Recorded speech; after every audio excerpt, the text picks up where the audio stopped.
എല്ലാ മൊബൈൽ ഫോണുകളും ലാപ്ടോപ്പുകളും EMI സൗകര്യത്തോടെ നന്മ കമ്മ്യൂണിക്കേഷൻസിൽ. നന്മ കമ്മ്യൂണിക്കേഷൻസ്, കൊടുങ്ങല്ലൂർ. നാട്ടികയിൽ തടി കയറ്റി വന്ന ലോറി ഉറങ്ങിക്കിടന്നവരിലേക്ക് നിയന്ത്രണം വിട്ട് പാഞ്ഞുകയറി 5 പേർക്ക് ദാരുണാന്ത്യം. നാടോടികളാണ് മരിച്ചത്. മരിച്ചവരിൽ 2 പേർ കുട്ടികളാണ്. 50 വയസ്സുള്ള കാളിയപ്പൻ, 4 വയസ്സുള്ള ജീവൻ, 39 വയസ്സുള്ള നാഗമ്മ, 20 വയസ്സുള്ള ബംഗാരി, 1 വയസ്സുള്ള വിശ്വ എന്നിവരാണ് മരിച്ചവരിലുള്ളത്. 7 പേർക്ക് പരിക്കേറ്റിട്ടുണ്ട്. ഇവരെ തൃശൂർ മെഡിക്കൽ കോളേജിലേക്ക് മാറ്റി. നാട്ടിക JK തിയേറ്ററിനടുത്താണ് ദാരുണമായ സംഭവം ഉണ്ടായത്. ഇവർ ഉറങ്ങിക്കിടന്ന സ്ഥലത്തേക്ക് ലോറി പാഞ്ഞു കയറുകയായിരുന്നു. പുലർച്ചെ 4-നാണ് അപകടം സംഭവിച്ചത്. കിടന്നുറങ്ങിയ സംഘത്തിൽ 10 പേർ ഉണ്ടായിരുന്നു. കണ്ണൂരിൽ നിന്ന് കൊച്ചിയിലേക്ക് പോകുന്ന തടി കയറ്റിയ ലോറിയാണ് ആളുകൾ ഉറങ്ങിക്കിടന്ന ഇടത്തേക്ക് ഇടിച്ചു കയറിയത്.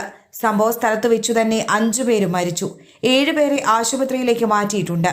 ബാരിക്കേഡ് മറികടന്നു വന്ന ലോറിയാണ് അപകടമുണ്ടാക്കിയതെന്നാണ് പോലീസ് പറയുന്നത്. ഡ്രൈവർ ഉറങ്ങിപ്പോയതാണ് അപകട കാരണമെന്നാണ് പ്രാഥമിക നിഗമനം. ഡ്രൈവറെ പോലീസ് കസ്റ്റഡിയിലെടുത്തു. പോലീസ് സ്ഥലത്തെത്തി അന്വേഷണം ആരംഭിച്ചു. മൃതദേഹങ്ങൾ ആശുപത്രിയിലേക്ക് മാറ്റി.